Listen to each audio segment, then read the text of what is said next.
What's good, y'all? It's your boy J.Brock. It's Clapitup LA. I'm right here with my boy Malcolm Marable. He is a Pasadena legend, y'all, and he is the owner of Just Too Nice Clothing. It is engineered to help you succeed and live life confident. He is also an international speed trainer, so guess what? If you want to get faster, then look no further. He's sitting right here. And he is on the grind tour, where the mission is to inspire others through consistency and passion to live an optimal lifestyle. How you doing today, bro? I'm doing great. I'm happy to be here. Oh man, it's a pleasure being able to sit with you. For those of you who don't know, this is one of the fastest guys that I know, probably in the top 5. I gotta say, top 5 fastest guys that I know. And if you want to race me, just let me know. We can put some. No, I'm just playing. But my first time meeting Malcolm, he played for the legendary Pasadena Ponies. And when I tell you, as a demo, we went into this Valley League and we thought we was gonna run the show. We from the East Side. Come on, them dudes ain't ready for us. Malcolm was the talk of the town. He terrorized the entire league for at least the existence of me being there. And he was one of the fastest guys I had seen in my life at that point. Now, how was your career playing with the Pasadena Ponies, and what type of relationships did you build there? Honestly, until I got to about 13, started running track, the Pasadena Ponies is what shaped me as a young adult. So I started playing when I was 6 years old. Yeah. When I started playing when I was 6, I wasn't good at all. I was like every other kid playing around. Okay. The stick mark is a big thing, so you want to hit your helmet like a kid. You know what I'm saying?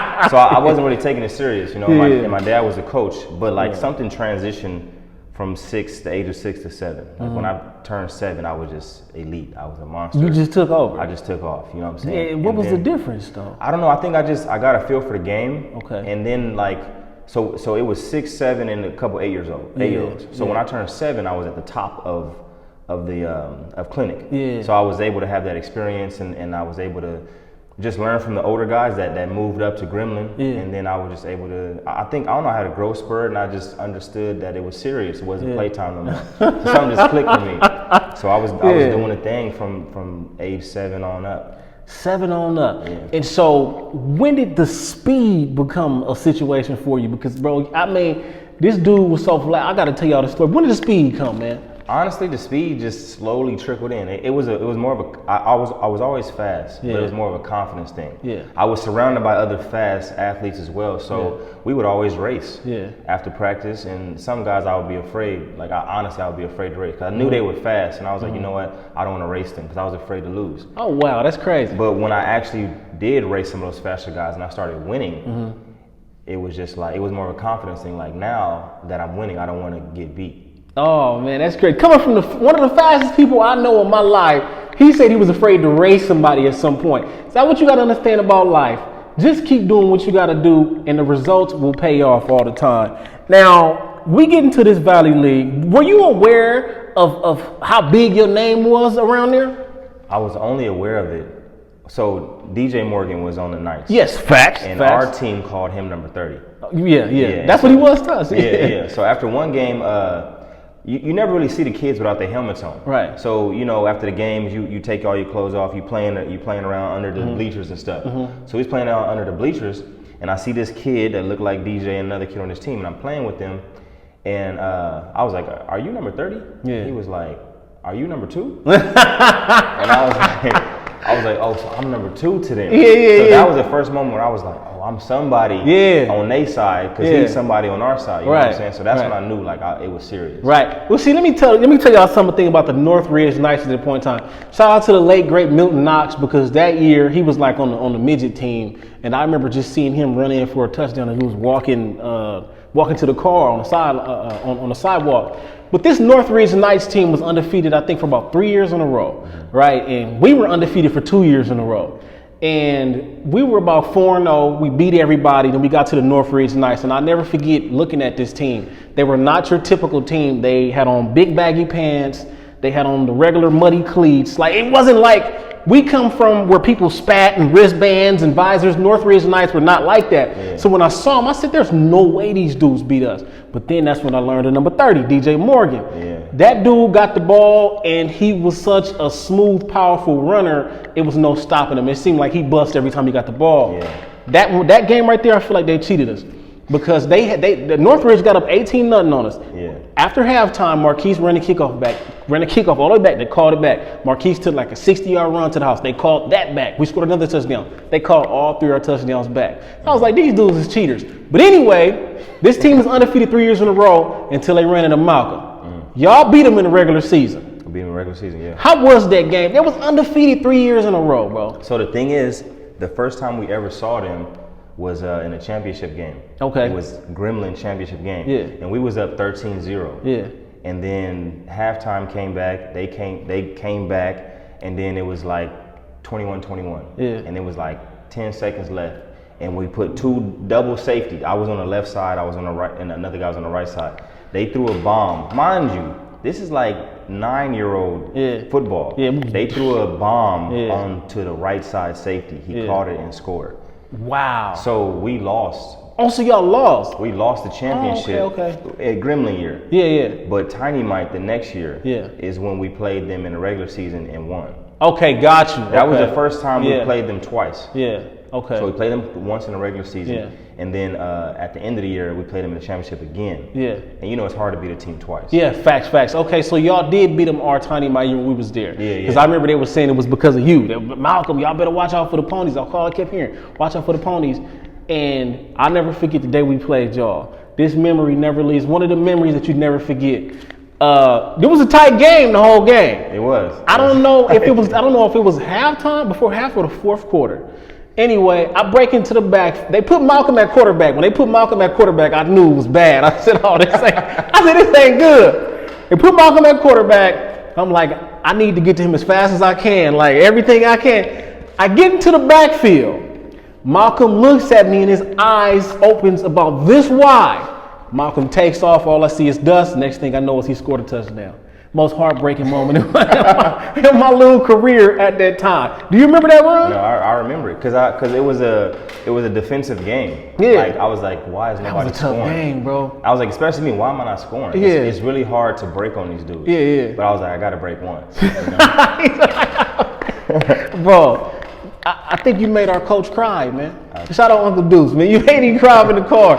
We lost that game 6-0, but you know, nobody could be mad because it was like we played a real hard fought game. I felt good because Northridge did us like they did us. Y'all beat them and we was able to hang with y'all. So that made me feel a little bit better. So lo and behold, the Snoop Youth Football League comes around.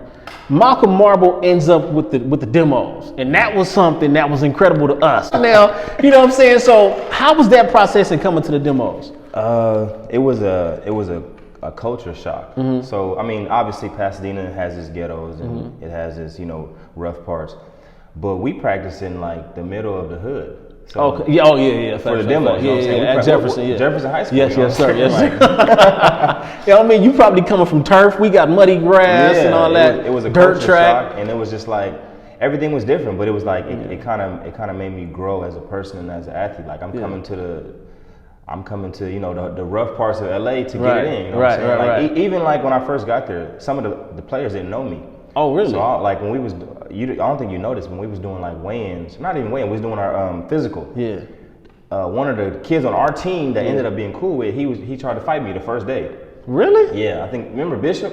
Oh wow, Bishop, come on, bro. So it just was like, it was just like, it was one of them places you come to and it's like that roughneck, that introduction, but it ended up being smooth because people ended up finding out who I was. Yeah. I know they found out fast. Yeah. To me, I thought it was kind of like when a guy is, when you get a big time guy from another team, it was kind of like floating around like he coming. We don't know. I think you were still in track season. Yeah. I'm like, man, when is he gonna be here? Like, he's like, what's going on? And you finally came, but that was a crazy situation because, like I said, coming from a guy who was the most feared in this league to be on our team, it was like, wow, he's here. Yeah. So anyway, when you get there, what was one of the things that you would say started to where you started to begin and enjoy the process and being with the demos?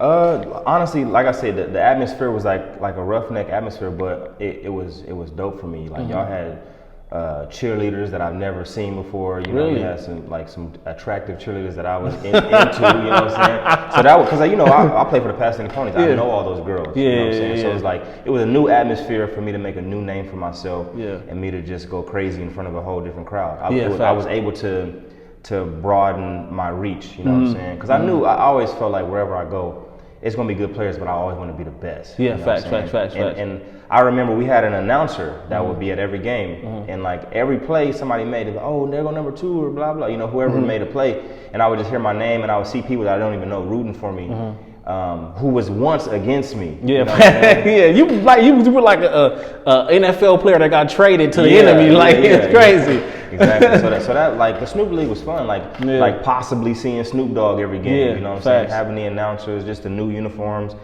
It was a vibe. So Yeah, facts. And then also, we were the only 2 demos off our team to make it to the Snoop Youth traveling team. Yeah, the All-Star we went team. to Miami. Boy, them dudes were so fast out there. Man, I remember they just tried to give all the running backs the ball. Like, y'all do something.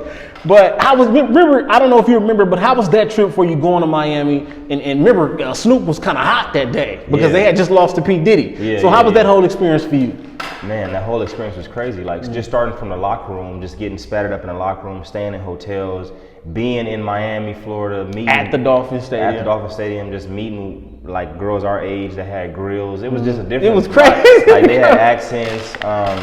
And then remember we were in the locker room and Sammy Sosa and Vin Diesel. Vin Diesel was in there. They came up in there and spoke to us. was like, Vin Diesel was like, "Hey guys, I just want you to." Like you're the real boy. It's like it's yeah. like you're on a whole different stage. It's Yeah. like it's like you 13-year-old kid and you're experienced movie stars, but they treating you like you're the star. They came in there facts. to talk to us and see Facts. us, and these are Snoop Dogg's homies. Yeah. And then we go out on the field and you got P. Diddy has a team, Nelly has a team, Trick Man, Daddy crazy. has a team. Wasn't it crazy? Trick Daddy had a team. That was You know what I'm crazy, saying? bro. So it just like it was Yeah. amazing to see all these different athletes from different places, and we're all together because of these famous rappers or singers, and it was a great experience. Yeah, and that was crazy because the team we played against was Luke Doodle Skywalker, Brown, yeah. Luke. Yeah, you know what I'm saying? So we went out there, played against the Liberty City Warriors.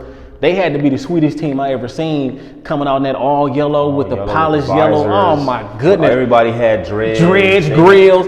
And then when they came to weigh in, this is something we've never seen before. When we weigh in LA, we weigh in football pants, jersey at least. These dudes weighed in with their bare drawers, socks, grills. They also weighed in like that because they was cheating. They was older and heavier, so they had to take everything off to make weight. Man, facts. Yeah, I remember that. They came out when they came out like that. Shout out Coach Wadu said, "Forget that, we not weighing in." Yeah. We went back in the locker room, got dressed, and Snoop was already pissed off. So the ending of that game was unfortunate. We didn't get to play the full game because we ended up fighting. And I mean, that was the first time we experienced some real bad, like angry crowd members. Yeah. Throwing bottles at us, 305 till I died. I mean, really chanting that against us, throwing bottles and beer bottles, all kind of stuff. It was crazy, We was man. kids, like- we was 12, 13 years old. I probably was 11. Imagine that being an adult and you throwing beer at a 12. At a kid, like that was crazy, bro. But that was still a great experience. 'Cause I remember they even came to the hotel. It was a blackout in the hotel. It was just crazy. That was a crazy experience. Lights went out.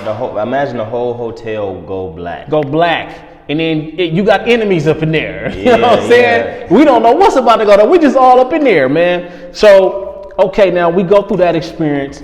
You get to high school, Bishop Alamein. Bishop Alamein. Now, one of your proudest moments as a 9th grader. You go ahead and smoke some guys who are singers at Loyola in the 400-meter dash. Yeah. Now, before you step out on the field and race these guys, were you convinced that you were going to lose? No, I never have that thought in my head. I always feel like I have a chance, but I did know that it was going to be a fight. And so these 2 guys were like top of the league, both were seniors. And my coach told me, like, if you strategize your 400 meter and you run exactly how I tell you to run, you can win. So for me, it's like there's not a lot of room for error. So that's what made me super anxious and nervous. But I did exactly that, and I beat both of them. So I was in lane 2. There was one in lane 1 that was behind me, and there was one in front of me. I was in lane 2. So the whole time I got somebody as a rabbit and I got somebody on my ass. You know what I'm saying? So it was like it was a nerve-wracking race, but I I felt energized and I felt comfortable once we came around that last turn, and I was like, I could beat these dudes, you know what I'm saying? And I came across the finish line, and I just fell on the ground, and my coach came up to me and he was like, you gonna go far because you listen.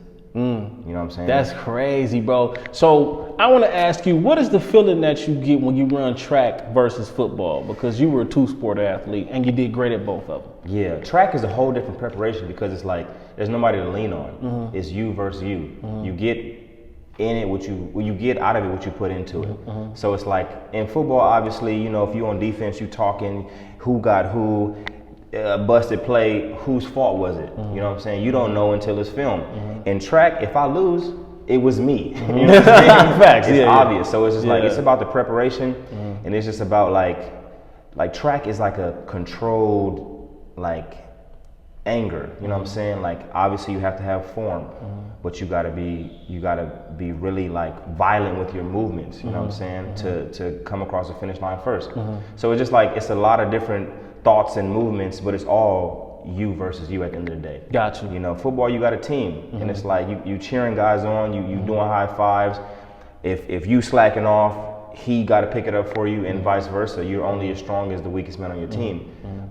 So it's great as a team sport, and it teaches you how to work with people, and you could take that into, you know, the business world as well. Right. Now you know how to work with a team. But track, it's a different monster. It's you versus you, and I'm talking about from training on to race day. Now, I got to ask you, what is the thing that nobody else may not know that you struggled with as far as running track?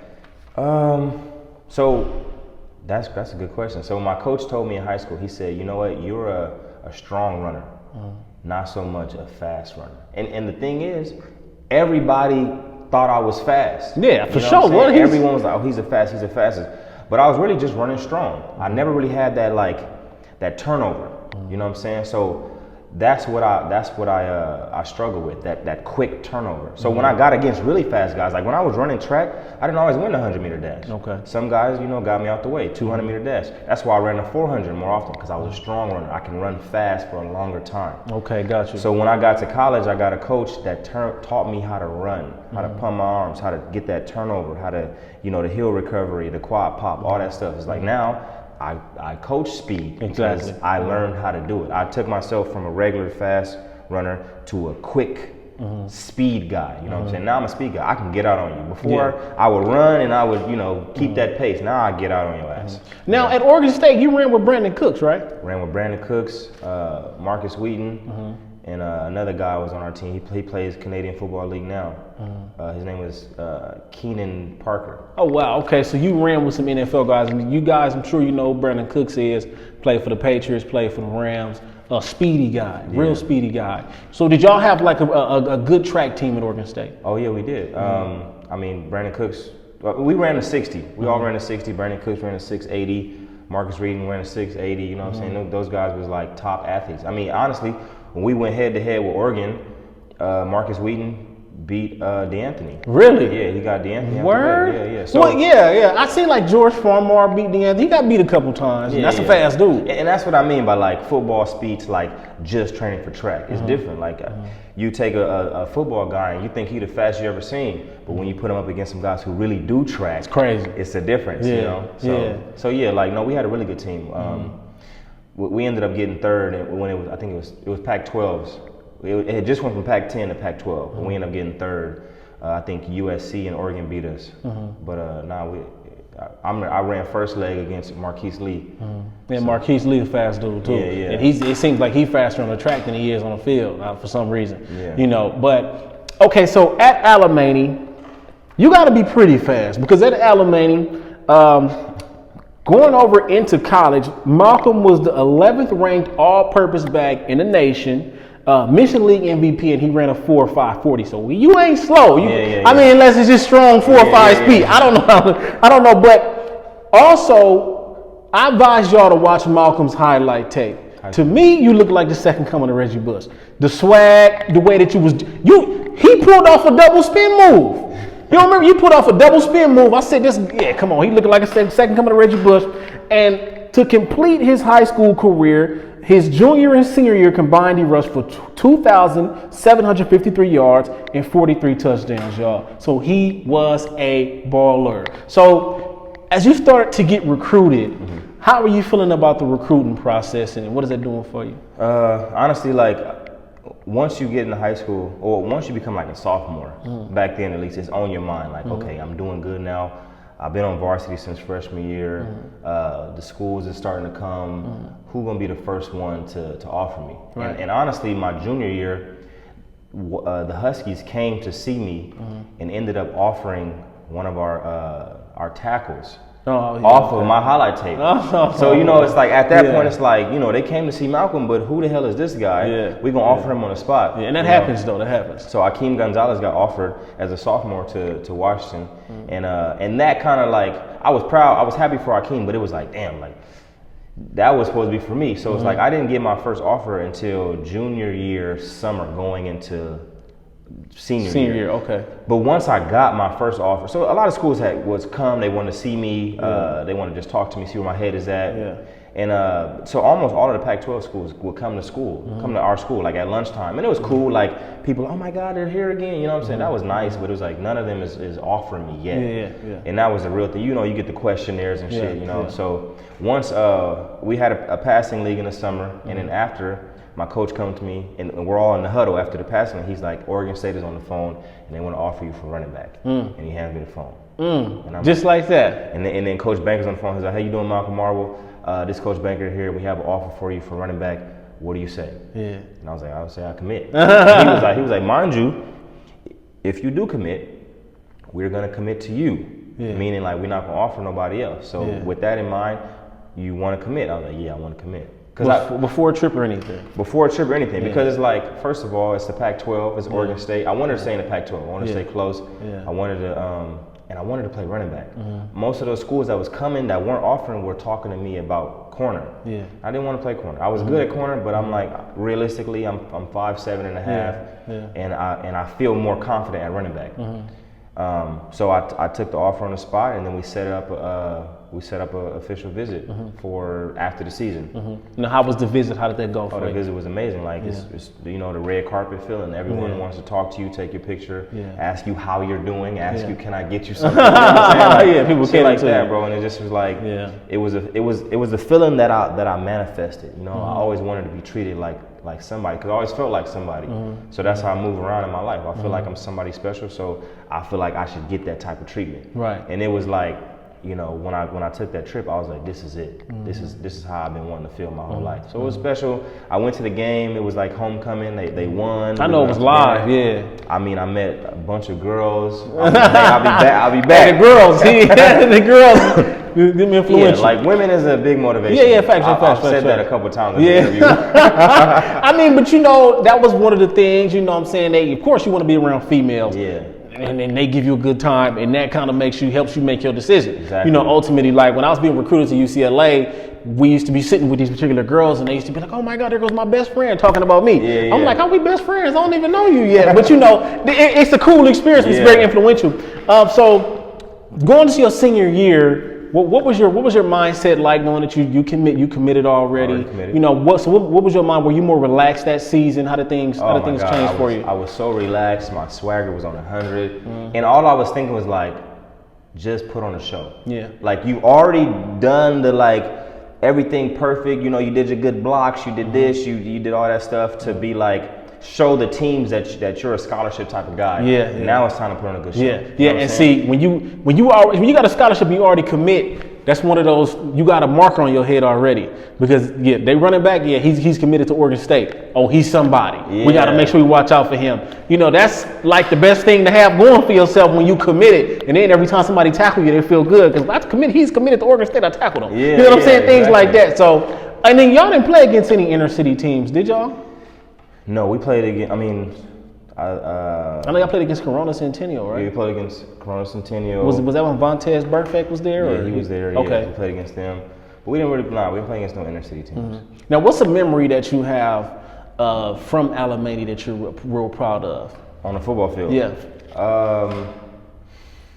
My senior year is just a whole highlight of just like proud moments. You know what I'm saying? Like playing against, even though we didn't win, we played against Oaks Christian and Malcolm Jones was there. That's when Malcolm Jones he was Gatorade Player of the Year. Yeah. And before that game, it was Malcolm versus Malcolm, head to head. You know, UCLA commit, Gatorade Player of the Year versus Oregon State commit, and people don't know this, bro, but I was like 157 pounds. Yeah, you were a small guy. Yeah, I was 157 pounds. He was like 210. Yeah. And I was just giving him. I was just smacking him. You know what I'm saying? You know me. I'm like, I'm all heart. You know what I'm saying? So I was coming with everything I had, and I was exhausted that game. Like I remember being exhausted. It was a TV game. You know, I was the most tired I've ever been, going both ways.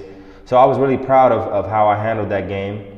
Even though we lost, I was real proud of that game. And then what was huge for me was playing against Corona Centennial. We played against them sophomore year, and they just dogged us. Like emotionally, they walked through our stretches.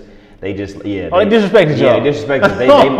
They intimidated the hell out of these private school kids. Like, you know, I'm from Pasadena. I play in LA. I'm not scared. Yeah. But the rest of the team is from the Valley. They don't experience that type of, like, you know, that head-to-headness, you know? So it was like they were intimidated, and it showed when we played. It was our second round of playoffs. They knocked us out, and I told myself, if we ever see them again, I'm gonna go crazy. And when I saw that they were on our schedule for semifinals, so we had to get through them to get to the championship. I was like, I'm going crazy. I looked at my little homie CJ. He'll tell you to this day. I said, after this game, you're gonna think I'm off dope.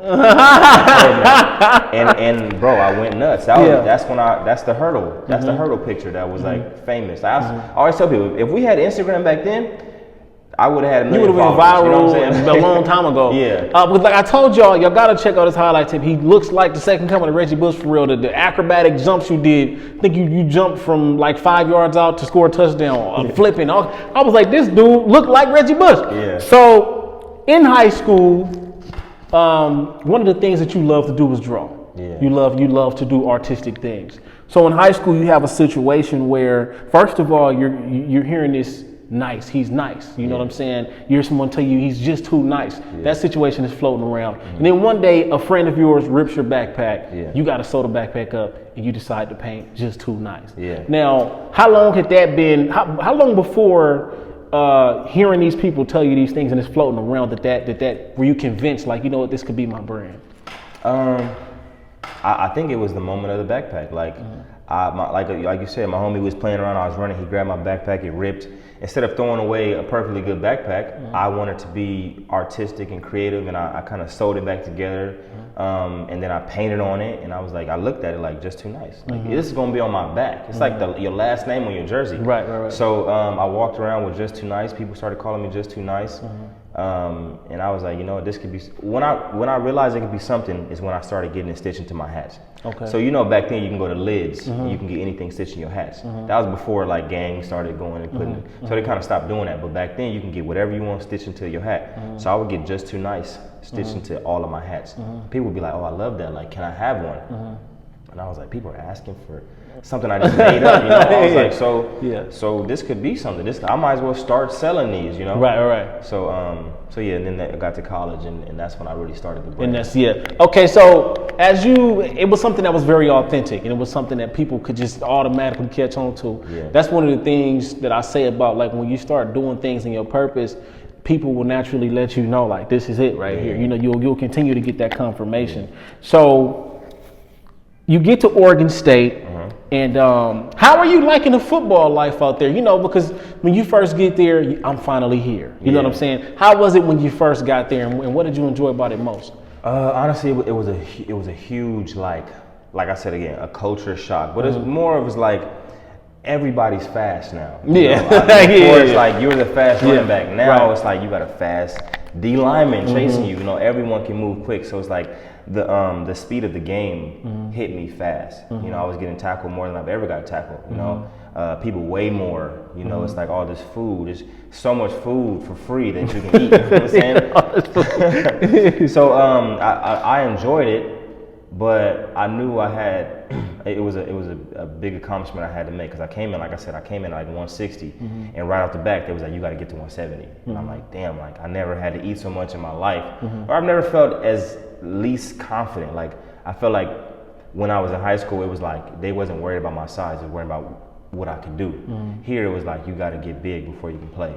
So I went to bed thinking about food. I went to bed thinking about my weight. You know what I'm saying? So it was like it was a hard time for me emotionally. You know, so I wasn't able to perform like the high school Malcolm at first. I kind of had to kind of get my mojo back as I went through. But it was definitely a culture shock, like school and playing and trying to meet women. It was just like the women, dog. A lot. He experienced a lot of women. Now, okay. Do you remember the very first time stepping out in front of thousands of people at a football game? And how was that for you? Because, I mean, I went to an NAIA school, then I went to a Division II school. I was recruited to go D1, but I blew my opportunities not handling my business.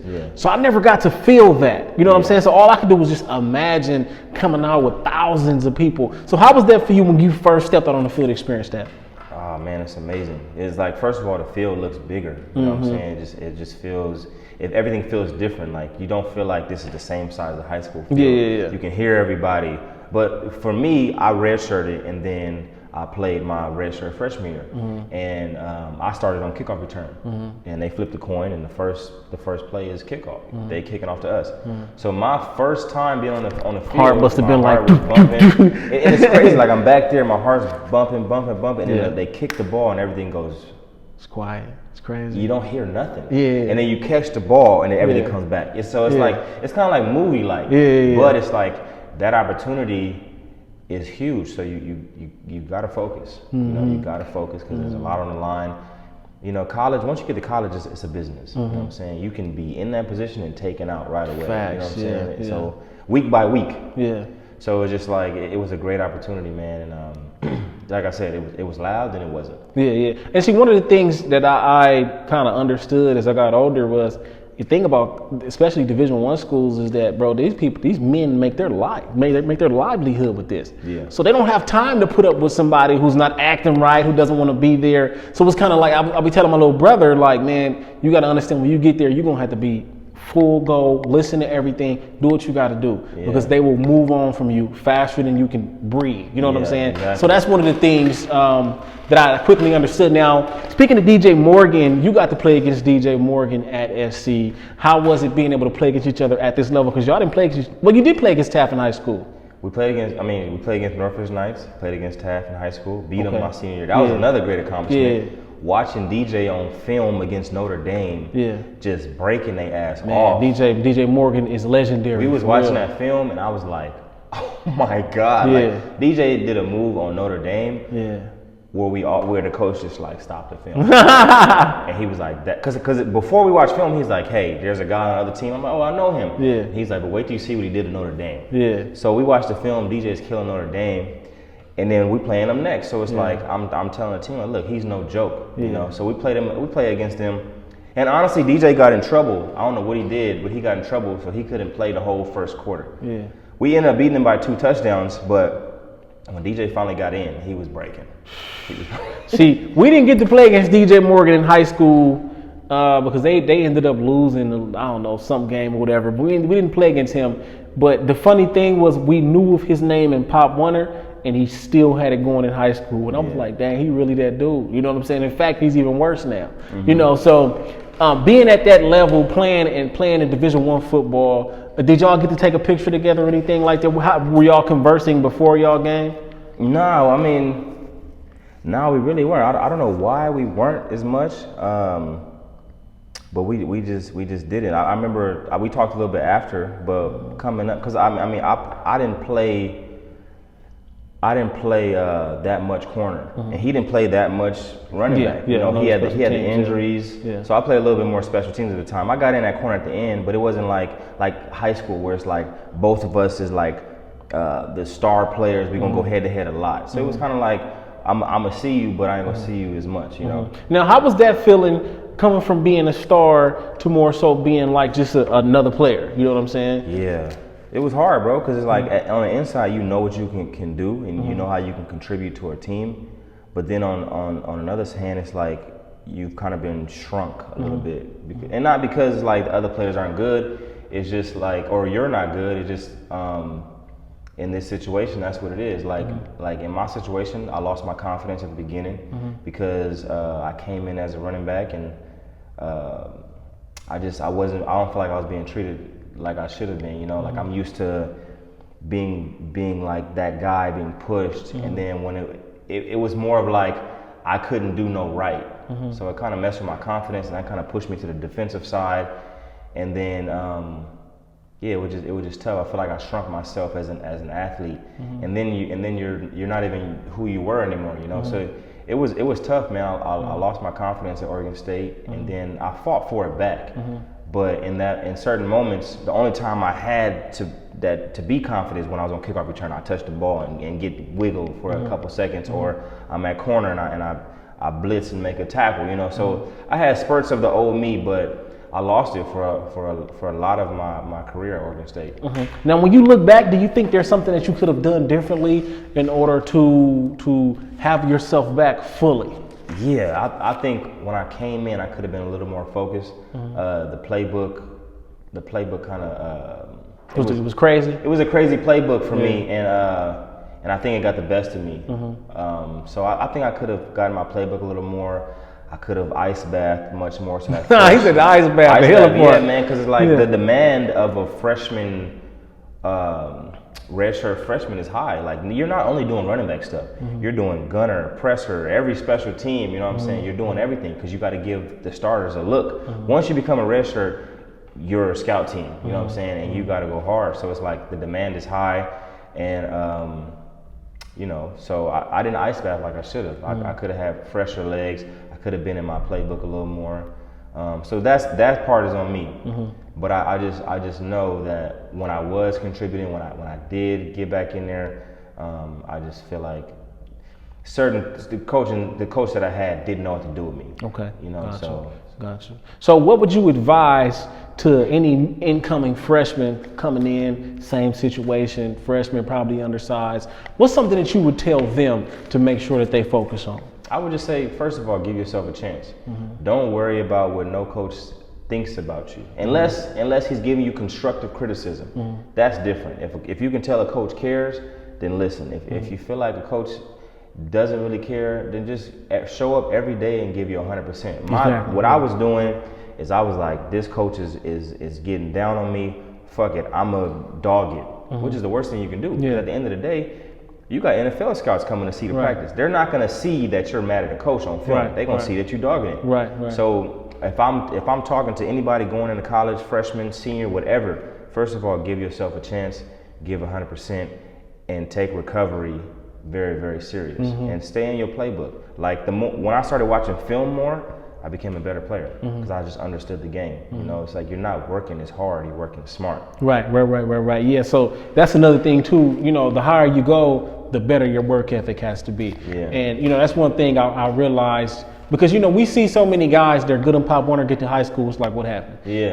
Get to college, it's like, what happened? So we see that, but a lot of the time it's work ethic and different adjustments you can make. So while in college, you're applying for financial aid. You say you never get it, then all of a sudden it all hits at once, and boom, just too nice. Yeah, so my auntie was like, you got to get financial aid. And me not knowing, I'm like, why do I need financial aid? Like, they give us checks every month, I'm gonna be good, blah, blah. She's like, yeah, but it's not enough. So I get to college and it's definitely not enough. There's things I wanna do that this little check that they give you every month is just not covering. So I applied for financial aid, and for some reason, I'm like, maybe I did it wrong. You know? So I keep checking on it, and I'm just like, you know what, forget it.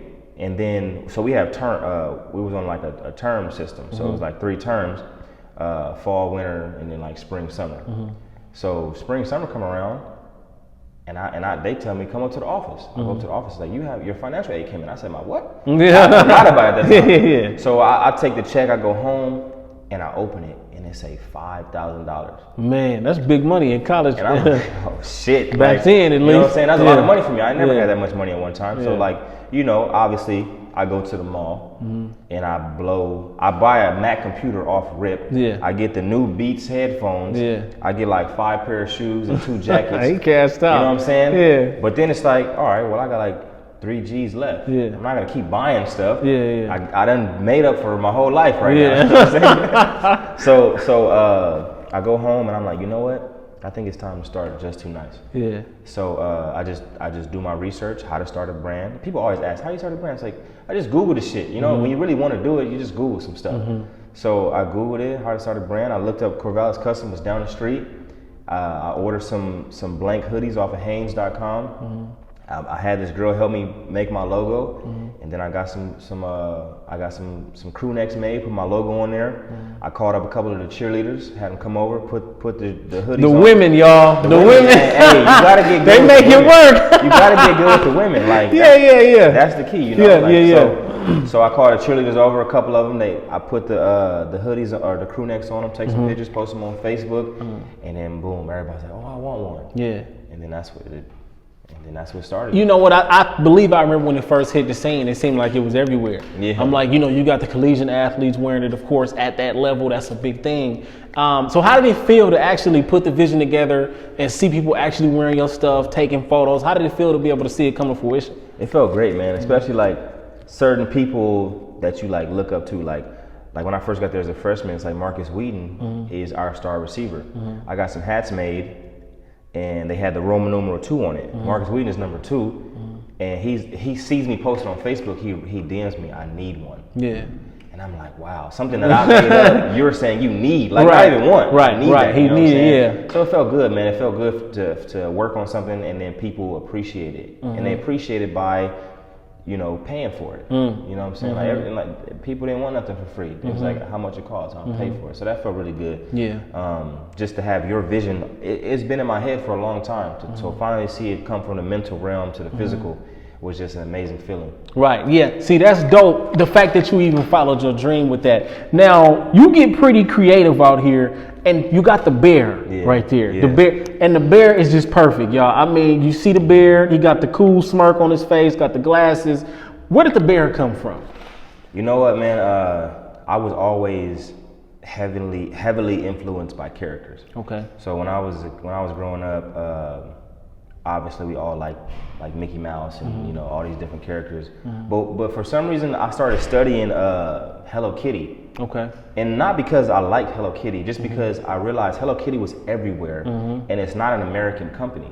Hello Kitty comes from Japan. Right. You know, so it was just like I was like, let me see how Hello Kitty became this huge brand. You know, so I started studying them, and then I started seeing the 100 Bomb, and then obviously we all know who Mickey Mouse that's is. iconic. You know what I'm saying? So it's like all these iconic characters, and I was like, you know, obviously Nike and Adidas don't have a character. But I was like, I don't want to be like Nike and Adidas. I want to have a memorable character so that I can be as big as Walt Disney or as big as Hello Kitty one day. That was my vision. I told myself the Just Too Nice bear will one day be bigger than the Hello Kitty. Yeah, and that's an iconic bear, man. You know, so I met up with this girl that I went to junior high with, and she was doing all these kind of drawings on Facebook. So I hit her up like, hey, I have a brand that I just started and I would love to collaborate with you to make a character. And she was like, okay, what do you want? And I was like, well, you know, we're from California. Our state animal, our state animal was a bear. So mind you, I had already drew some bears and they were just terrible. so I showed her what I came up with, just some reference. And she didn't look at none of that shit, you know. She came straight from the dome, and I only told her a few things. I said, you know, we're from California, so I want a bear. But the bear has to be cool. You know, he has to be a different type of bear, and he got to be confident. And then I said, and he has to be wearing the Just Too Nice hat. And that's all I told her. And I promise you, bro, on one shot, she sent me a picture of this paper with this bear on it. That's great. That's a hard bear, and it's perfect because you probably drew the bear with the whole body and all that. I drew. Yeah, I know. If I showed you the bears I drew, oh my God. That's funny, but it's a process to get into what you want, and I swear that's the most perfect bear that it could have been. Now, Malcolm has done a lot of traveling. Now at Oregon State, you went to Beavers Without Borders. You went to Dominican Republic. Yeah. Now what did that do for you when you got out there, especially in college?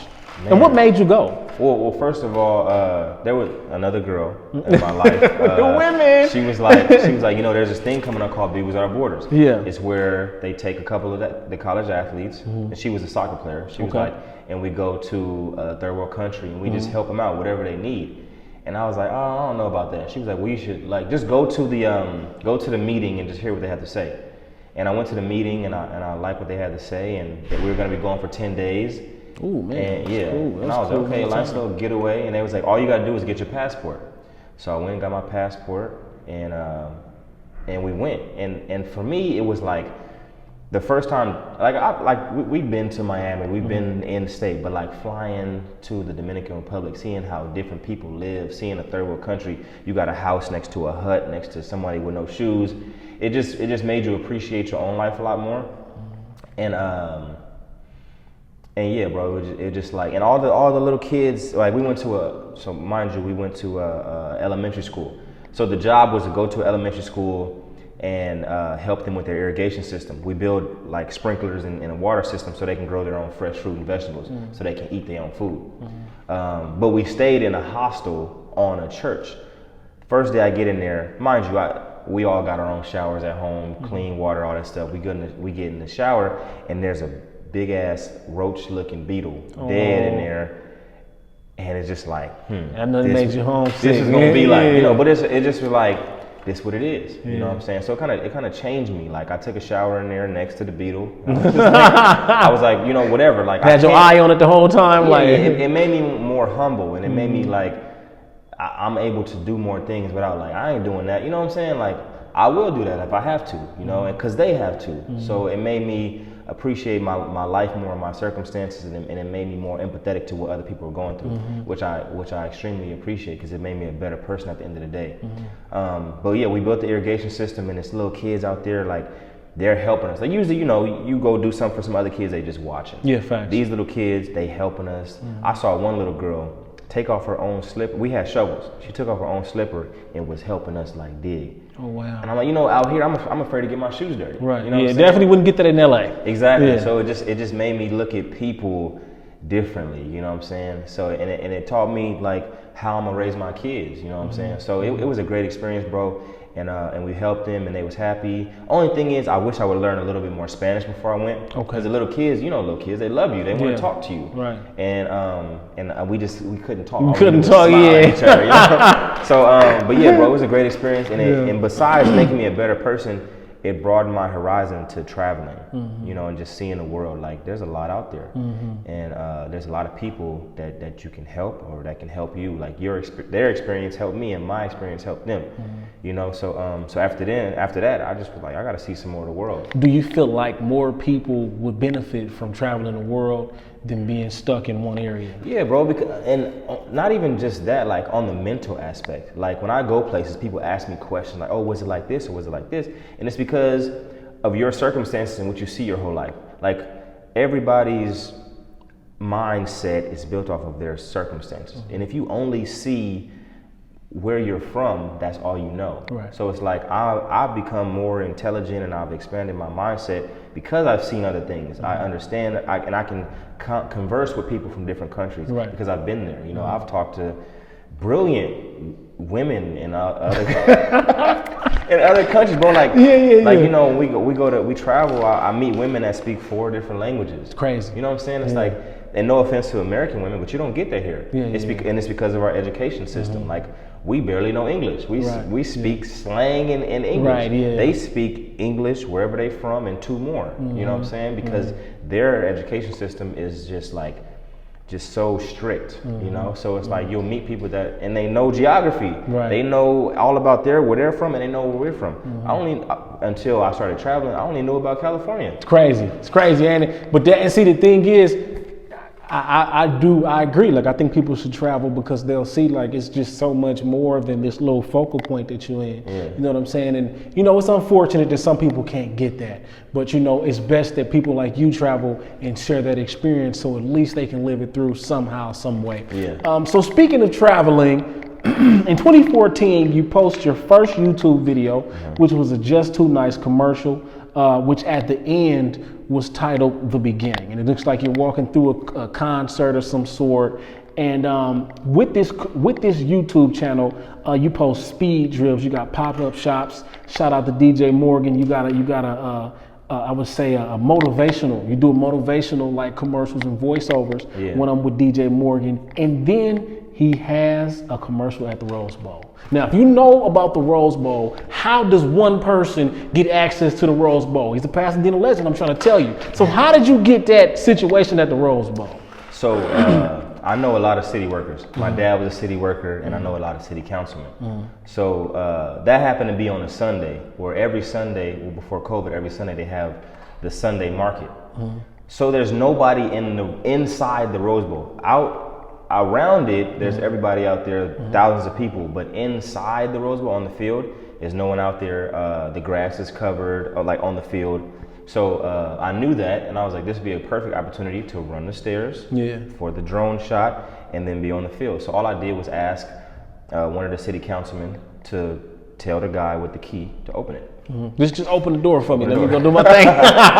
And so, okay, now the situation with DJ Morgan. Now, where do you come from with the creativity of these videos? Because he got a rap video we're gonna jump into, and I got these bars right here I want to share with y'all. But tell us, where does the creativity come from when it comes to putting these videos out? Oh man, it comes from within. Like I'm a natural creative person. Like I see things differently. You know, we all do. Like I can look at something and be like, you know what, I want to do it like this. I want to put my own spin on it. So with the videos, it's just I'm just telling my story the way I would like to tell it. You know, I'm not waiting in line for someone to tell me how to do things. Like I'm gonna do it my way, and people are gonna like it. Yeah, you know? exactly. And the ones that don't, cool, this ain't for you. Yeah, you know? they'll catch up. They'll catch on someday. Yeah. Now, the Just Too Nice freestyle. Malcolm gets into this studio, there's women around. They not feeling it, right? So he's like, hey, let me get on the mic. And his homeboys is like, man, please, you know what I'm saying? And it kind of almost turns into a fight. Yeah. So Malcolm steps into the studio. The first beat that they're playing, Malcolm is kind of like, whatever. Let me get a gold chain. Nobody want to give you a gold chain. They turn the second beat on and Malcolm starts gassing. He says, I'm the realest nigga out of Alamany. Top 2 nigga, no debating. Went to Oregon State and they was hating. I'm messing up the rhythm. The rhythm is completely messed up. I messed up. It's the okay. rhythm. Do it for us. What's the part? Okay. Oh, wait. Realest nigga out of Alamany. Top 2 nigga, no debate. Oregon State and they was hating on me. But I left town with a diploma on me. Man, he was gassing up on that song. He was gassing up. Yeah. Then when Malcolm steps out the studio, the women catch on. Oh, how you doing? And he walks away from someone. So going up into you already had that song made? Yeah. Okay, so you like to rap too? I like to, bro. Honestly, anything creative and cool, I do that shit. Hey, this was a really cool video. Like I really like the creativity that went into all of your videos. Like even the infatuated video where it's like you drive past the football stadium. It was like you was writing a letter. Was this a letter or like an essay? It was a letter. I was writing a letter. Okay, so you were typing up a letter. Yeah. Then you go over to the guy from De La Salle. You went over to his house. Y'all talked about the whole situation. I'm like, okay, this is greatness. You know what I'm saying? Yeah. The fact that you're acting out your vision when a lot of people don't do that. Yeah. Were you ever afraid of showing this side of you? Honestly, I was afraid of not showing that side. Okay. Of me. You know what I'm saying? Like I never. Like it takes strength to like live the type of life you want to live. Yeah, for sure, What I'm saying? Like most people bottle these things up and then it never comes out. For me, it's like I feel human. I feel passionate. I feel like myself when I'm doing my true passion. And my true passion is media, training, making people better, conversations, traveling. You know.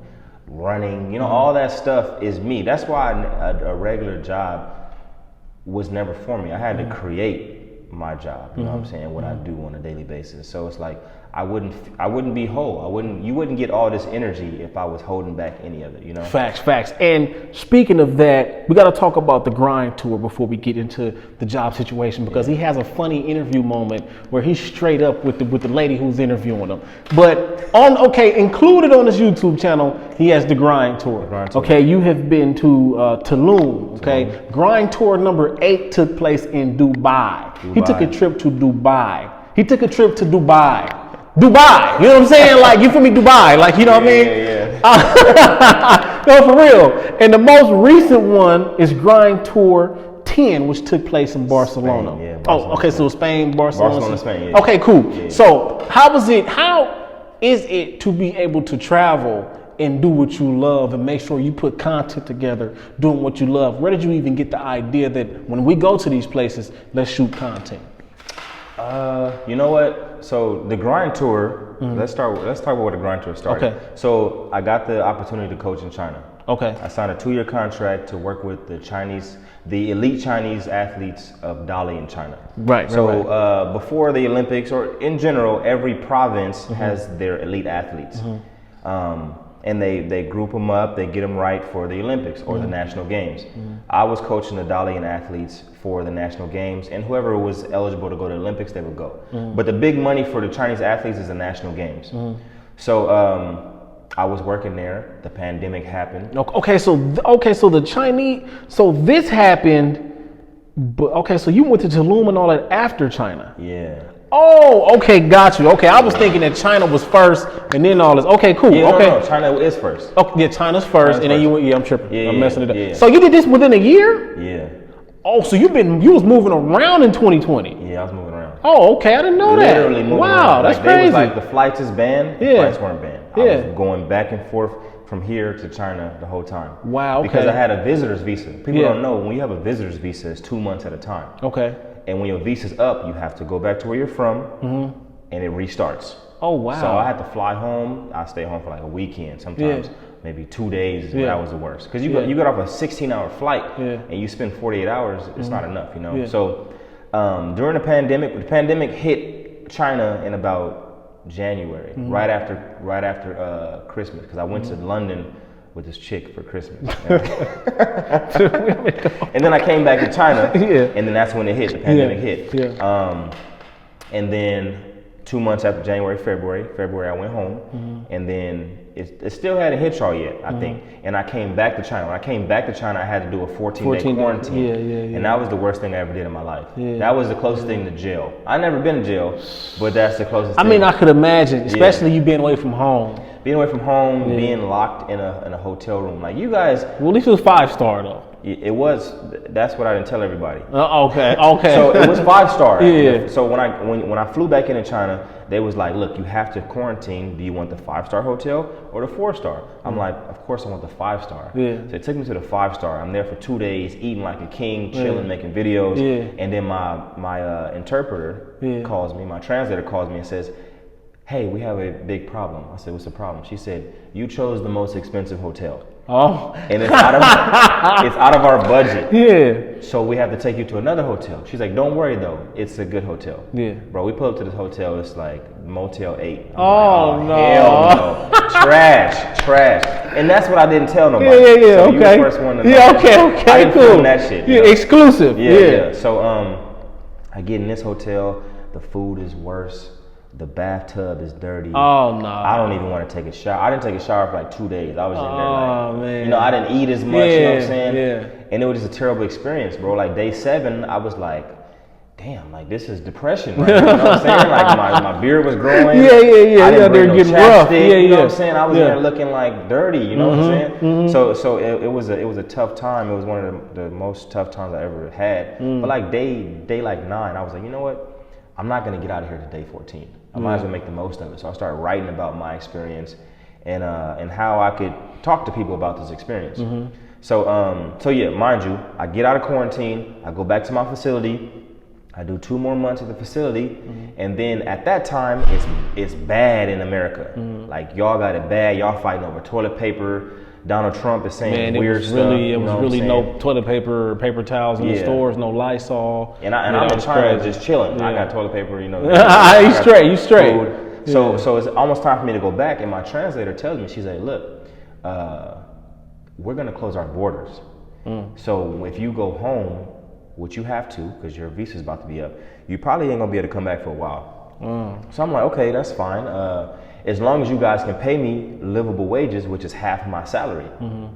They was like, I'll talk to the boss, but I don't think we can do that. And I was like, well, I work for y'all, so let me know. So she comes back in like 5 minutes, like, hey, he says he can't do that. I was like, so what am I gonna do? She said, we can't pay you anything because we don't know how long you're gonna be in America. So I'm like, so you guys sending me back into a pandemic where no one's getting jobs with no money? And I was like, oh, we're so sorry, but that's just what it is. So I panicked for like 5 minutes, and I was like, you know what, I can't panic, I gotta come up with a plan. So I went to my room, and I was like, you know what, I'm gonna go back home, I'm gonna hit up all my clients that I had before, see if they wanna train, and everybody I trained, I'm gonna call it the grind tour. I'm gonna put it on my story. I'm gonna call it the grind tour. And all I did was train people, film them working out. I called it the grind tour. In my head, it was we were grinding, but the tour part was like, I don't know when I'm leaving. Right. You know what I'm saying? Yeah. I could go back to China, the tour's over. You know. So I called it that. And then people started hitting me. Like, people were in the house and people saw us training. People were like, I want to train too. So I started getting client after client. People saying, I want to join the grind tour. And then the grind tour turned into this thing. And then my homegirl, one of the girls I started training, we became friends. She last minute invited me to Hawaii and was like, you should come to Hawaii. And I was like, all right, if I come, I'm gonna film a grind tour workout there. She was like, okay, cool, do whatever you want to do. Just come, you know? So we went, and my business partner, Jeremy, we filmed the first grind tour video in Hawaii. Met a guy on the beach that had a drone. Oh, wow. And just like that, it worked. Yeah, and I paid him his money, got a great drone footage, and then after that, we came home for a month, and I was like, let's go to Tulum, Mexico. The next grind tour. And then it became, let's go somewhere every other month. We'll do one here, we'll do one somewhere else. So it was Hawaii, Tulum, Mexico, Dubai, Barcelona, Spain.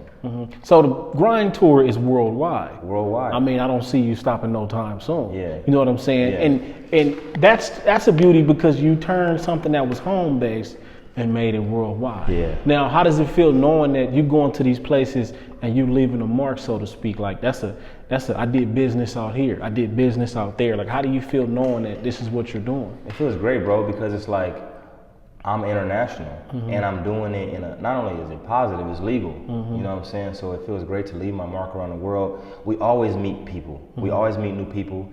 Most of the people that I meet, I'm still in contact with them now. So I have these who has connections in Dubai? Facts. You know what I'm saying? Facts. So like, I know women in Barcelona, Spain. You know what I'm saying? So it's just like, it feels great to say, oh, y'all going to Barcelona? Let me hit up somebody I know, see if y'all can do this or do that, or I know some recommendations. You know, like you don't really know a lot of people that can do that. Yeah, facts. That's that worldwide. Shoot, you don't know people that can go out of their state and do something. You know what I'm saying? So to be able to go to a whole different continent is something that is very beautiful. Yeah. Now we got to talk about 2015. All right, 2015. Malcolm's graduated college already.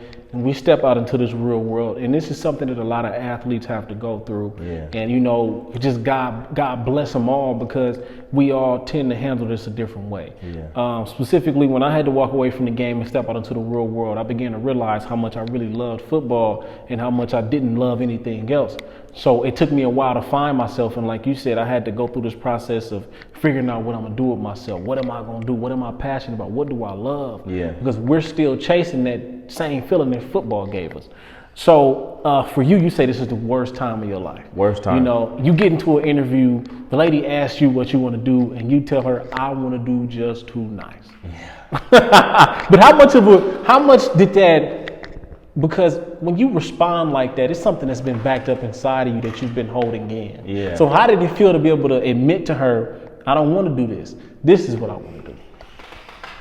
It felt crazy, because it's like, it's this I need a job feeling versus like, I don't want this job, you know? But I'm here because I need money. So it's like these different emotions, but then you just spit out the truth, you know? So in that moment, I just said like, I want to do just too nice. And I explained to her what it was. And then she was just like, okay, well, why are you here? You know? And I'm like, you know, I don't know. I know, but I don't know. So I didn't end up getting that job. But that let me know that just too nice and this company and my true passion is so heavy on my heart that I have to figure out a way to do it one day. I might not have the capital to do it the way I want to do it now, but I'm going to keep fighting until I do. So after that job, I didn't get that job, but I did get another job that was kind of closer to my passion. And I did Just Too Nice on the side. And I would just take the money from this job, feed it into Just Too Nice, as Just Too Nice grew. And it's still growing, you know, so it felt good to tell the truth. Do you feel like you were depressed at all in that time where you working these jobs and you hate that they telling you what to do? It's not about what you, do you feel like you ever got depressed within that? Oh man, I was depressed probably the whole time. Every day I had to give myself a motivational speech. I had to positively affirm myself to get up, wake up and go to these jobs that I didn't like. You know, it's like, this is what's happening now, but it's gonna be better soon. You know, it's like, be grateful for even having a job. Like I would just I would motivate myself every morning. just to get up, bro. It was hard. In the winter, it was cold. It was raining. You know what I'm saying? So it was like, and you're going to do something you don't like. I just told myself, you know what? It's not going to be forever. Yeah, you have to manifest that. Because like even you know, to this day, if we low on money, I always tell my fiance, like, it's not gonna be like this forever. I'm working on something. You know what I'm saying? She works her job. I'm doing this. I gotta hustle, whatever I gotta do to bring money in. But at the same time, I'm like, it's not gonna be forever. This ain't happening for no reason. Something's big. Something is bigger is coming from it, and you can even tell by just the company I'm around now compared to when I first started. So when you think about working these jobs.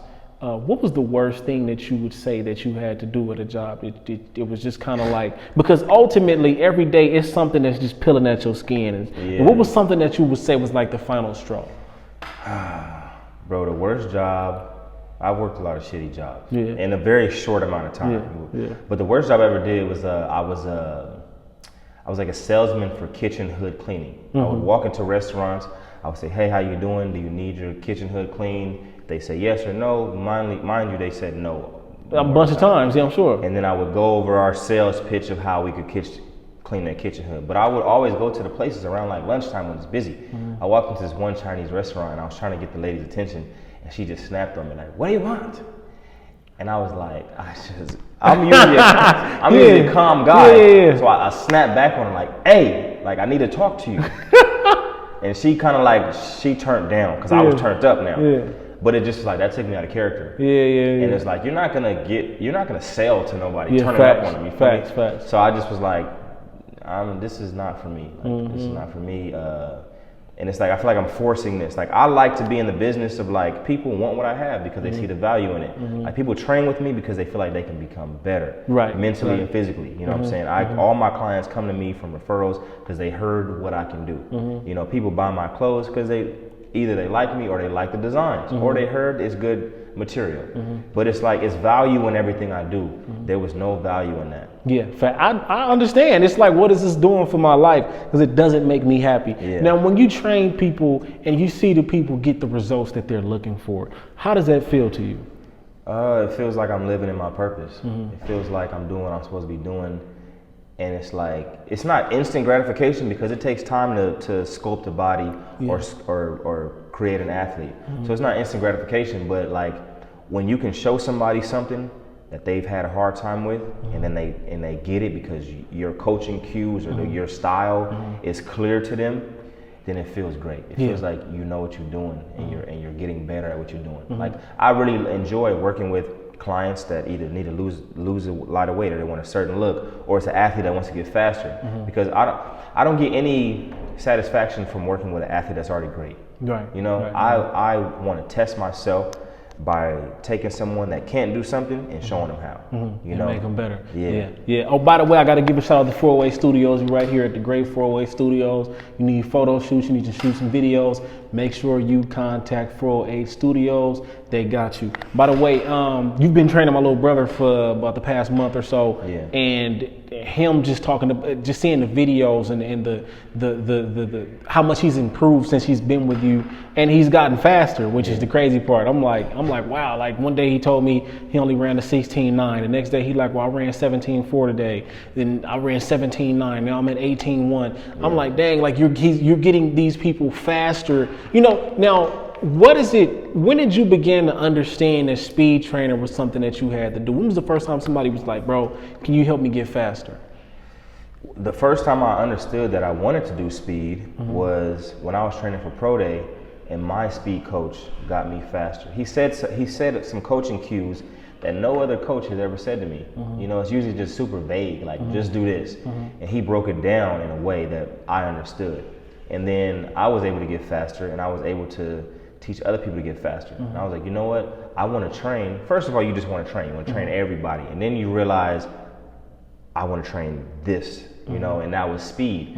Once I started developing athletes and I started learning about the muscles and what actions each muscle does, what job each muscle has, I dove into speed. And now I'm in love with the language of speed. Like, I can look at, it's about value. Like, people don't pay for training, they pay for a result. Like if you want to lose weight, you're not paying for training, you're paying to lose weight. Right. So people come to me and I can guarantee them that I'm going to make you faster. I'm confident because I can do that. And they're confident because they believe I can do that. And then when you actually get those results, you feel great. You know, especially if you're an NFL or a college athlete, because that means you're going to get more money. Yeah, for sure. That means a lot, knowing that you can get faster. Now, we got to talk about, speaking of speed, speaking of track, we have to talk about the Just Too Nice lifestyle. You guys have the 2021 Year of the Confidence drop. And this is inspired by the 1984 Olympics, which took place in LA, and it's considered the most financially successful modern Olympic Games ever. Okay, so you took the stars and you put the J2N in there, and then you got the Olympic rings, and it's Live Life Confident. Now, when you came up with this idea, how long did it take you to find, or like how long had you been wanting to do something with that particular Olympics logo? You know, like certain things I sit on and certain things just spur of the moment. For me, this idea happened when the Olympics got pushed back. So the Olympics supposed to be in 2020. When they got pushed back to 2021, I was like, I got to do something about this. I have to make a design for this Olympics, because the whole thing is 2021, the year of the confident. So in 2020, all of us went through the same thing. No matter if you were a regular human being or you were training for the Olympics, everything got put on pause. So I was like, the year of 2021, the Olympics is coming back, but also it's a second chance for everyone to be confident. So I took the 1984 Olympics, because it was the last time that it was in LA, and we're from LA. And I just was like, the correlation is everyone gets a second chance. So our motto is Live Life Confident, but 2021 is the year of confidence. And you have to believe that, you know. 2020, everyone was shook. We were always scared. We didn't understand what's happening. But going into 2021, it was a chance to be confident. Like, it was a chance of, you know, vaccine, you know, just hope. So I wanted to capitalize on that and give people a slogan. I made a slogan out of a year. You know what I'm saying? So once the 2020 Olympics got pushed back, I was like, it just hit me. It was no like, I've been wanting to do this. It hit me at that moment, and I got on the phone with my designer, like, this is what we're gonna do. And that was just like that. It's so efficient and legit. Did you guys Photoshop that Michael Phelps picture, or did he really have a sweater? No, Photoshop. Oh, okay, man. I was looking. I'm like, damn. I don't see that this is edited on or nothing. This look legit. So you know that was really hard. Now, what is it like putting together these Photoshops? You get a plethora of people. It's not always just the same people in these photo shoots. So what is it like? Do you have to pay the people that you have come on and take pictures? How does that go? Usually the star model is paid, because they kind of like run the flow of the photo shoot. They know what they're doing, and they kind of create a confidence feel with everybody else, you know. So the star, I always look for a star model, which is usually a paid model. So I'll pay them what they want. And then everybody else, I kind of just try to get the homies or somebody that's from the city, just